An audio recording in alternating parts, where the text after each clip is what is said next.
తాకట్లో ఉన్న బంగారాన్ని విడిపించి ఆ రోజున మార్కెట్ ధర కట్టి మిగిలిన డబ్బును మీకు అందిస్తుంది కొమ్మూరి గోల్డ్.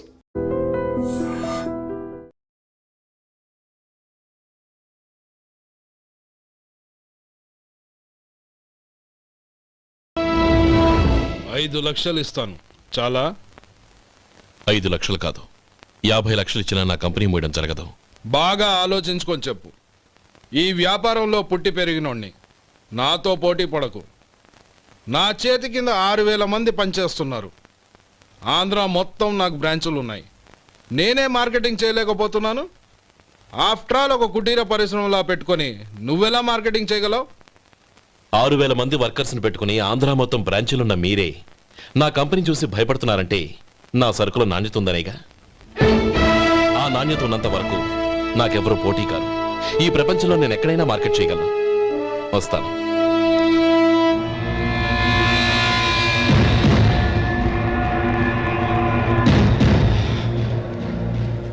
ఇక్కడ ఏం లేదండి. ఇక్కడ ఏం లేదండి.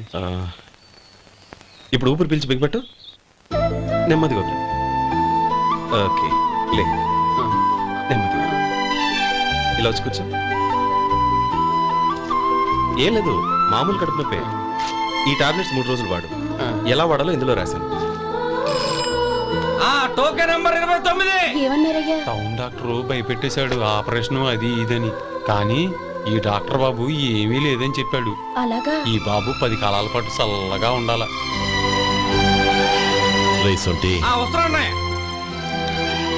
రే, భగవంతుడి దయ వల్ల తమ్ముడు హస్తవాసి మంచిదని అప్పుడే పేరొచ్చిందిరా. తమ్ముడిని దగ్గరుండి జాగ్రత్తగా చూసుకో. పని హడావుల్లో పడి వేళకు భోంచేయడము. అబ్బే అదే లేదన్నయ్య. 1 గంటకల్లా పేషెంట్ కట్టు, భోజనం పెట్టు. అది అలా జాగ్రత్తగా చూసుకో. నేను చూసుకుంటాను కదన్నయ్య, నువ్వు వెళ్ళు.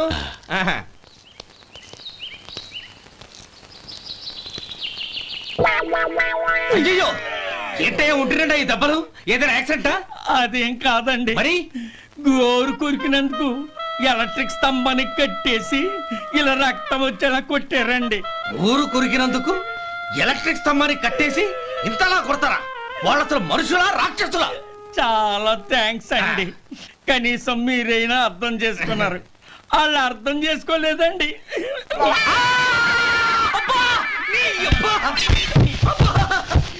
గోరు కొరకడం అంటే ఇదా? నిన్ను కొట్టడం కాదురా, నిలువురా నరికేయాలి.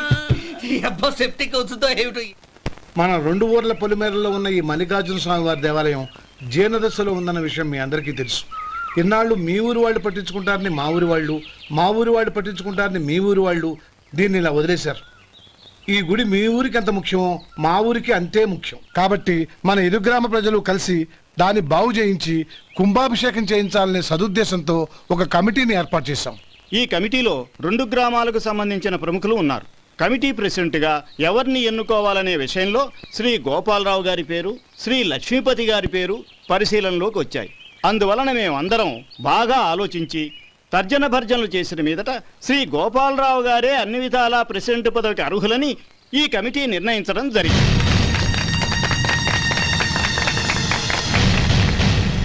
అంచేత ఈ ఉభయ గ్రామ ప్రజలు శ్రీ గోపాలరావు గారికి ఉదారంగా విరాళాలు అందజేసి ఈ శుభకార్యాన్ని జయప్రదం చేయవలసిందిగా కోరుతున్నాం. ఏంటి ఇంకా రాలేదా? ఏంటయ్యా, టైం 10 అవుతోంది. బోర్డు మీద 10 గంటలను రాసింది. మీ డాక్టర్ ఇంకా రాలేదు. అసలు మీ డాక్టర్ కి టైం సెన్స్, పంక్చువాలిటీ ఏమైనా ఉన్నాయా? ఇంతకీ మీరెవరండి? నేను డాక్టర్ అమ్మని. ఓహో, మీరు డాక్టరేనా? డాక్టర్ అంటే డాక్టర్ని కాదయ్యా, డాక్టర్ని చేసుకోబోయేదానని అర్థం. ఓహో, అవును, నువ్వెవరు? నేను ఇక్కడ టోకన్ ఇస్తూ ఉంటానులేండి. తప్పుకో.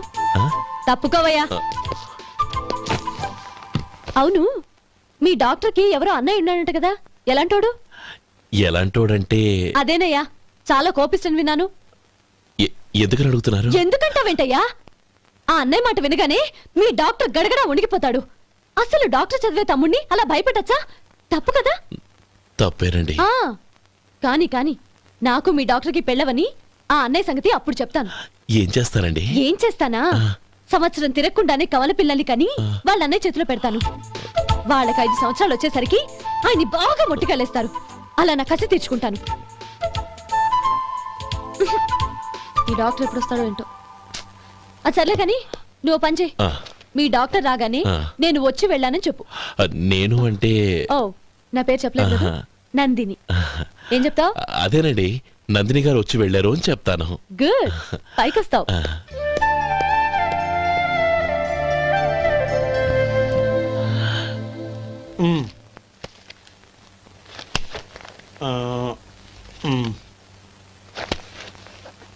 ఆ, దీంతో మొత్తం 4,98,200 అయ్యాయి. ఉమ్. పోతే నువ్వు ఇచ్చినంత ఇవ్వలేకపోయినా ఈ దైవకార్యానికి నా వంతు చందా 1800. దీంతో మొత్తం 5 లక్షలు పూర్తయ్యాయి. సరేరా, ఆ, నేను ఈ డబ్బు తీసుకుని పట్నం వెళ్ళి బ్యాంక్ లో వేసొస్తాను. అలాగే నేను నీతో వద్దాం అనుకున్నాను రా. అనుకోకుండా సాయంత్రం ఇన్స్పెక్షన్ వచ్చింది. పర్వాలేదులే, ఆ. వెళ్ళొస్తాను.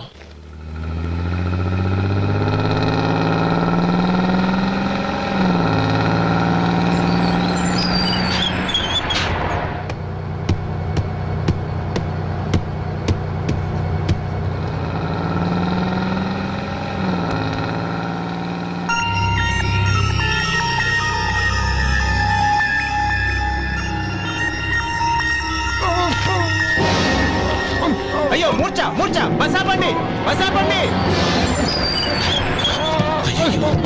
ఇదిగోండి తాళం చేతులు గుర్తి. ఈ తాళాలు అతని చేతిలో పెట్టండి. వీటి వల్ల ప్రయోజనం లేదు. నాలుగు ఖర్చుకోకుండా పళ్ళ మధ్య పెట్టడానికి గట్టిగా అది నోటే ఇవ్వండి. ఇదిగో ఇది చూడండి.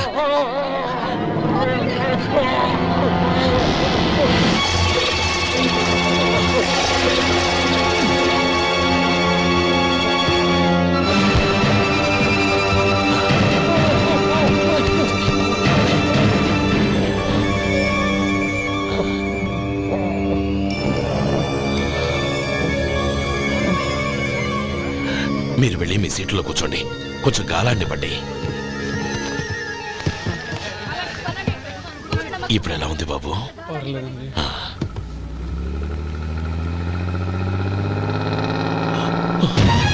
అయ్యో, నా బ్యాగ్ ఎవరైనా చూసారా? అందులో 5 లక్షలు ఉన్నాయి. నా బ్యాగ్ వెంటనే బస్ ఆపండి.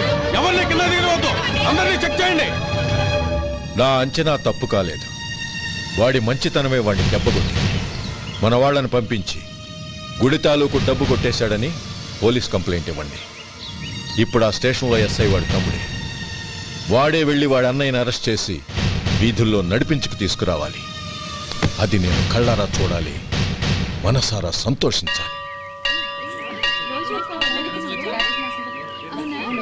అయ్యో గోపాలం గారు, గోపాలం గారు, మీరు దేవస్థానం సొమ్ము దొంగిలించారని ఎవరో పోలీస్ కంప్లైంట్ ఇచ్చారంట. మిమ్మల్ని అరెస్ట్ చేయడానికి మీ తమ్ముడు గారు వస్తున్నారు.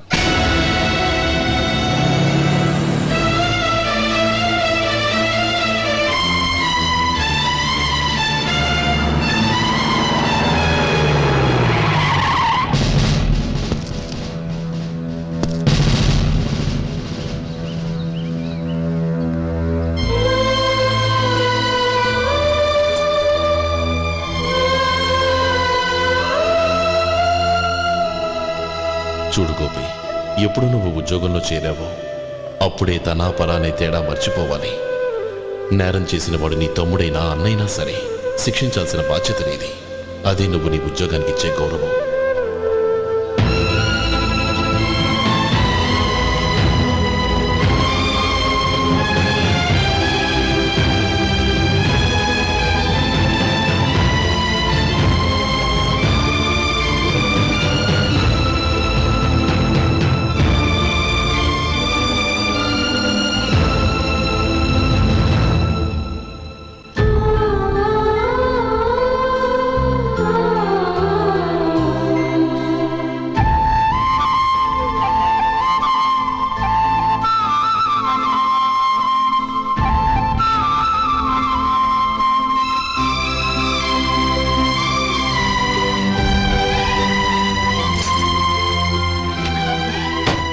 అన్నయ్య, రే గోపి, ఏమిట్రా ఇది?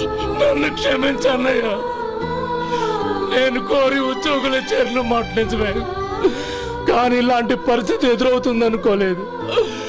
నా ఒంట్లో ప్రతి రక్త పట్టు నీ భిక్షానన్నయ్య. నిన్ను అవమానపరిచి ఉద్యోగం నిలబెట్టుకునే బదులు నా ప్రాణాలను వదులుకుంటారు, కానీ ఈ పని మాత్రం నేను చేయలేనన్నయ్య.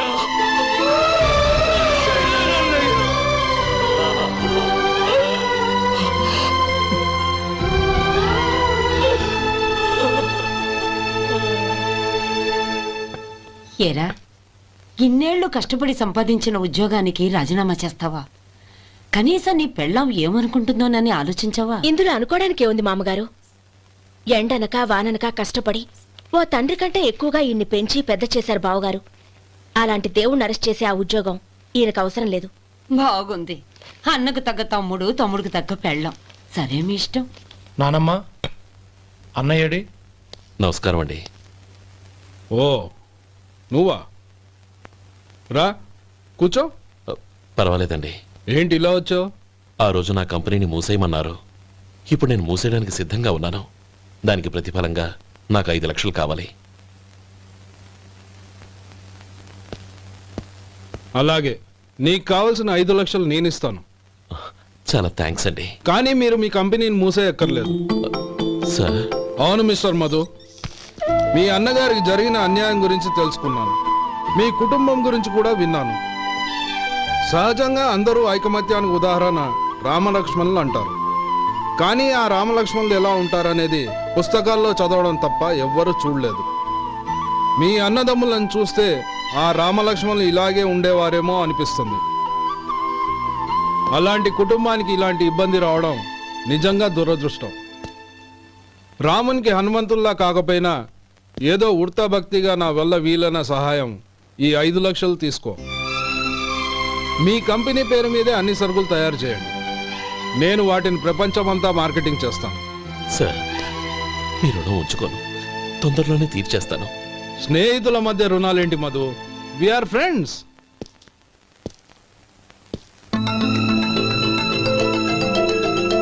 ఏంటే అక్కడ ఆగిపోయావు? రా.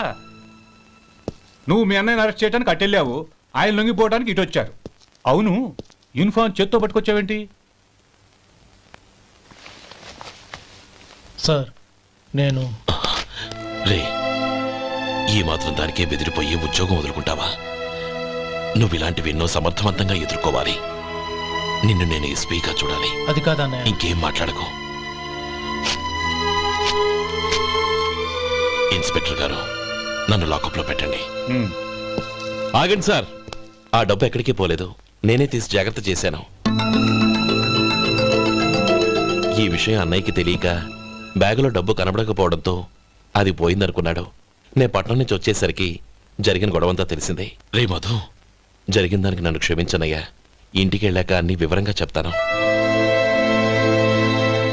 సార్, ఇదిగోండి 5 లక్షలు.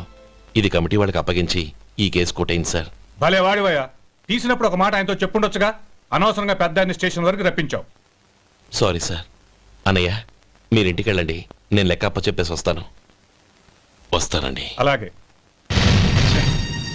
ఎలా దెబ్బ కొట్టాలన్నా కుదరటం లేదు. అయినా వీళ్ళకు ఉన్న పళ్ళంగా 5 లక్షలు ఎలా వచ్చాయి? అదే బావా, నాకు అర్థం కావటం లేదు.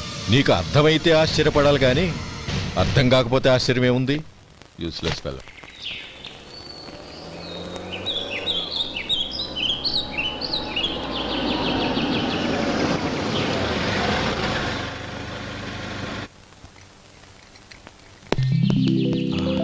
నువ్వు ఇక్కడే ఉండు.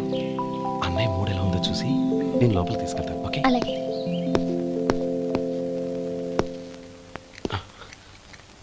అన్నయ్య, ఏంట్రా? నేను చాలా రోజుల నుంచి నీకు విషయం చెప్తున్నాను, గుర్తుందా? ఏ విషయం? అదే అన్నయ్య, నేను ఓ అమ్మాయిని లవ్. ఓహో, లవ్ చేస్తున్నావా? ఆ విషయం నువ్వు నాకెప్పుడు చెప్పావురా? ఊళ్ళో అందరూ అనుకుంటుంటే నేను విన్నాను. సారీ అన్నయ్య, నీకు చాన్నాళ్ళుగా చెప్పాలనుకుంటున్నాను కదా, అందువల్ల చెప్పేశానేమో అనుకున్నాను. ఓహో, ఆ అమ్మాయి వచ్చిందన్నయ్య, బయట నిలబడి ఉంది. బయట నిలబెట్టడం ఏమిట్రా? లోపలికి తీసుకురా. అలాగే అన్నయ్య. ఏయ్, అన్నయ్య మంచి మూడ్లో ఉన్నాడు, రా. కమ్.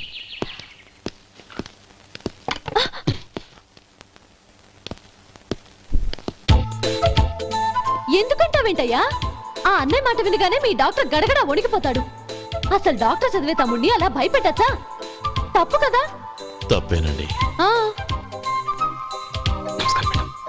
నమస్కారం. అదేంట్రా, మనిషో పక్కనుంటే నమస్కారం ఇంకో పక్కనుంది? అది మర్యాద అన్నయ్య మర్యాద. ఆహా, అవును నీ పేరేంటమ్మా? నందిని. ఆ నందిని. నందిని అన్నయ్య. ఏ ఆ ముక్క తను చెప్పలేదా? పెద్దలంటే మహాగౌరవం అన్నయ్య. మేమిద్దరం ఇంత క్లోజ్ ఫ్రెండ్స్ కదా, ఆయన నాతో కూడా ఎక్కువ మాట్లాడదు. ఓహో, కదా? నాకు మీ డాక్టర్కి పెళ్ళవని అప్పుడు అన్నయ్య సంగతి చెప్తాను. ఏం చేస్తారండి? ఏం చేస్తానా? సంవత్సరం తిరగకుండానే కవల పిల్లల్ని కని వాళ్ళ అన్నయ్య చేతిలో పెడతాను. వాళ్ళకి 5 సంవత్సరాలు వచ్చేసరికి ఆయన్ని బాగా ముట్టిగలేస్తారు. అవును, అమ్మాయి మోహం చూడకుండా నిర్ణయం ఎలా తీసుకోనరా? తలెత్తు.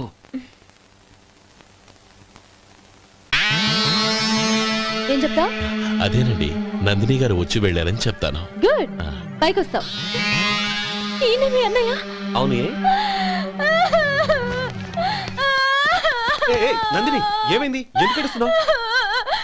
ఈయన మీ అన్నయ్యని తెలియక తెలియక హాస్పిటల్ దగ్గర మర్యాద లేకుండా దురుసుగా మాట్లాడాను. ఆయన ఈ పెళ్లి ఒప్పుకోరు. ఊరుకో, అలాంటి చిన్న చిన్న విషయాల్ని మా అన్నయ్య పట్టించుకోడు. అయినా నేను కన్విన్స్ చేస్తాను కదా. ఆయనకంత అవమానం జరిగాక ఎందుకు కన్విన్స్ అవుతారు? అవ్వరు. చూడు, నువ్వు వేరే పెళ్లి చేసుకొని నీకు పుట్టబోయే బిడ్డకు నా పేరు పెట్టుకో. ఏంటా మాటలు? నేనే నుయ్యో చూసుకుంటాను. అదిగో ఆ చూపు చూడు, ఆ చూపు ఒకలా ఉంది. ఖచ్చితంగా ఆయన పెళ్లికి ఒప్పుకోరు. నందిని నా మాట విను ప్లీజ్. నందిని రే శేఖర్, ఆ అమ్మాయి చెప్పింది నిజమే. తనని ఎప్పుడైతే హాస్పిటల్ దగ్గర చూశానో అప్పుడే నేను నిర్ణయానికి వచ్చేసాను. విన్నావా? నేను చెప్పానుగా, ఆయన ఆల్రెడీ ఓ నిర్ణయానికి వచ్చేసారట. ఇక నేను వెళ్తాను. అలాగే వెళ్ళు. వెళ్ళి ఈసారి వచ్చేటప్పుడు మీ అమ్మా నాన్నల్ని తీసుకురా. ముహూర్తాలు ఎప్పుడు పెట్టుకోవాలో నిర్ణయించుకుంటాం. అర్థం కాలేదా? నువ్వే మా వాడికి సరైన జోడి. అదే నేను తీసుకున్న నిర్ణయం. థాంక్యూ బావగారు, నన్ను ఆశీర్వదించండి. లేమా, శీఘ్రమేవ కళ్యాణ ప్రాప్తిరస్తు.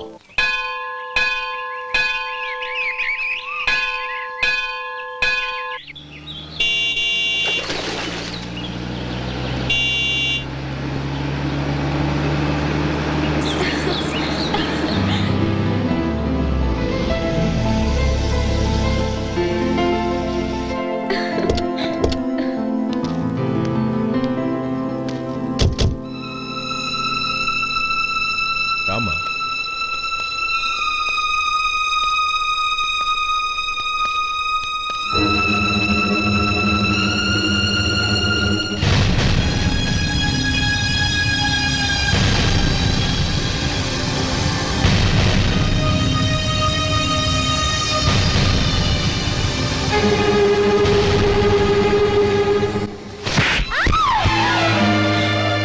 నా పరువు తీసావు కదే.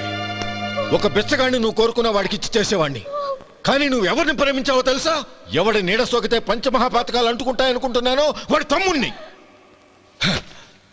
ఆ రోజు ఆ గోపాలం గాడు నిశ్చితార్థం వరకు వచ్చి నా చెల్లెల్ని చేసుకొని వెళ్ళిపోయాడు. ఆ ఆవేశంలో తొందరపడి ఓ పొరుగురు వాడికి నా చెల్లెల్ని ఇచ్చి పెళ్లి చేశాను.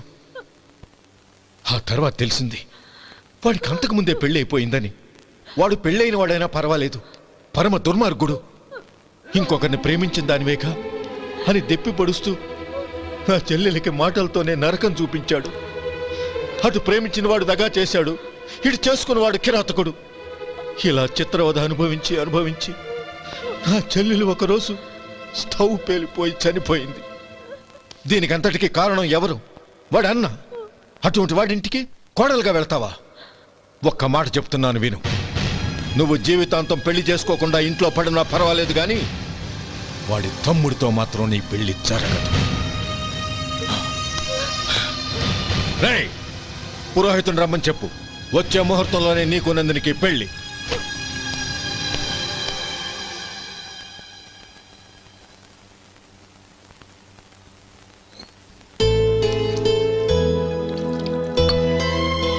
ఒరే, అదేంట్రా ఒక ముద్దైనా తినకుండా చేయగడిగేశావు? నాకు ఆకలి కాలేదు నానమ్మ.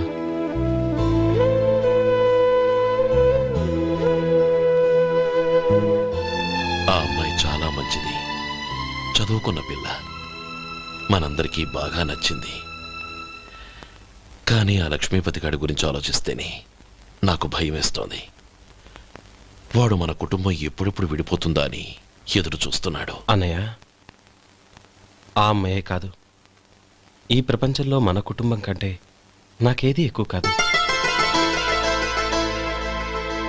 ఆ పెళ్లి గురించి నేను మర్చిపోయాను, మీరు మర్చిపోండి.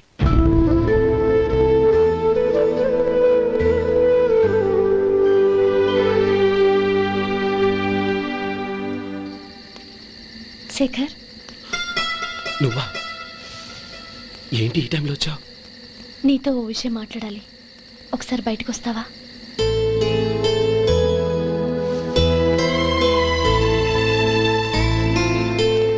ఏంటి సూట్ కేసుతో వచ్చావు?